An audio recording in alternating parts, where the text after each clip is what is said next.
Amado amigo, amado irmão, estamos a viver um tempo bonito, uma das maiores festas da cristandade evangélica, cristã no mundo, que é a Páscoa. Se não conhecemos bem ou se não conhecermos bem a história e o significado da Páscoa, vamos nos tornar um pouco nostálgico e um pouco triste se fixarmos só a mentalidade no sofrimento e na morte do nosso Senhor e Salvador Jesus Cristo. Mas nós que conhecemos as Sagradas Escrituras, que temos o Espírito Santo habitando em nós e que temos a mente de Cristo, sabemos que é um tempo de refrigério, é um tempo para meditação, mas também é um tempo para muito gozo e muita alegria.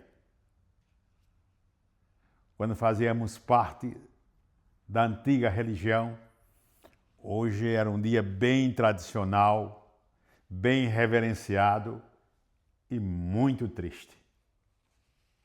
Até há pessoas que dizem: esse dia está tão triste que parece mais um Viernes Santo, uma Sexta-feira Santa. Quando, na verdade, não existe dia santo nem dia não santo. Todos os dias são santificados. Todos os dias foram feitos pelo nosso Pai, o Senhor dos céus e da terra. Lá no Gênesis, no primeiro livro da Bíblia, nos diz que Ele criou todas as coisas e que em cada dia Ele fez coisas específicas. Agora, queria ler com você uma parte das Sagradas Escrituras que está em Atos dos Apóstolos, somente 2 versículos, 3 versículos, do 22 ao 24. Atos 2, 22 ao 24. E Pedro, no seu grande sermão, que ao terminar o seu sermão, esse pastor bem-aventurado, o apóstolo Pedro, nos diz as Sagradas Escrituras que quase 3.000 pessoas se renderam aos pés do Senhor Jesus. Israelitas, escute o que vou dizer. Jesus o Nazareno, homem aprovado por Deus, diante de vocês com milagres, prodígios e sinais, os quais o próprio Deus realizou entre vocês por meio dele. Como vocês mesmos sabem, a este Jesus entregue conforme o plano determinado e a presciência de Deus, vocês mataram crucificando por meio de homens maus. Porém, Deus o ressuscitou, livrando-o da agonia da morte, porque não era possível que fosse retido por ela.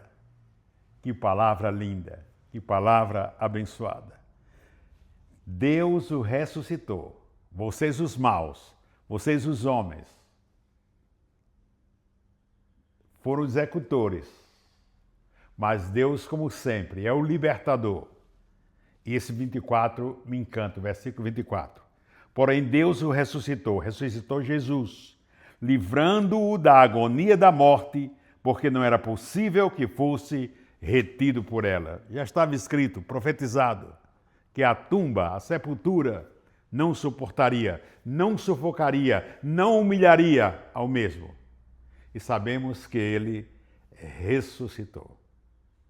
Então, Semana Santa deve ser um tempo para o mundo cristão de meditação, de consciência aberta, para entrarmos a fundo no projeto tremendo de Deus, que foi o de enviar seu Filho Jesus Cristo para passar pelas agruras da morte, pelo sofrimento humano, com um só objetivo: alcançar-nos, porque estávamos presos em nossos pecados, em nossos maus caminhos, em nossos maus desejos.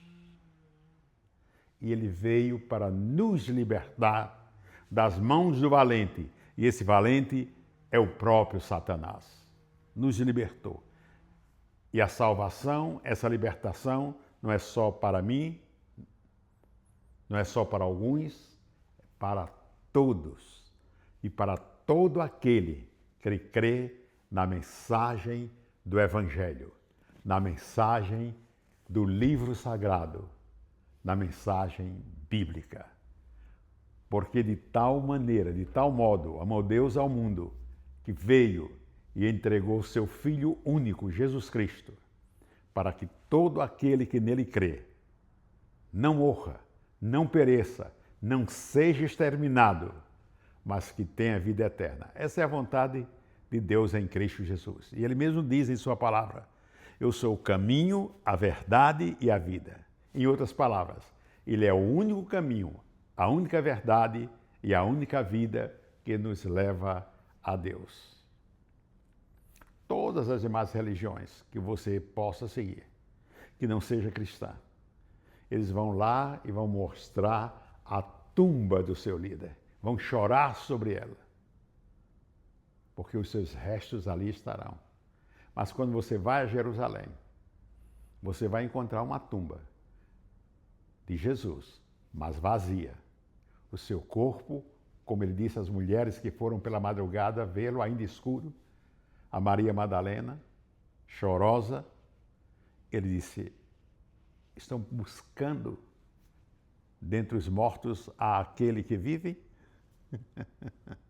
A expectativa de vocês é de morte, é de derrota, mas ele vive, ele ressuscitou.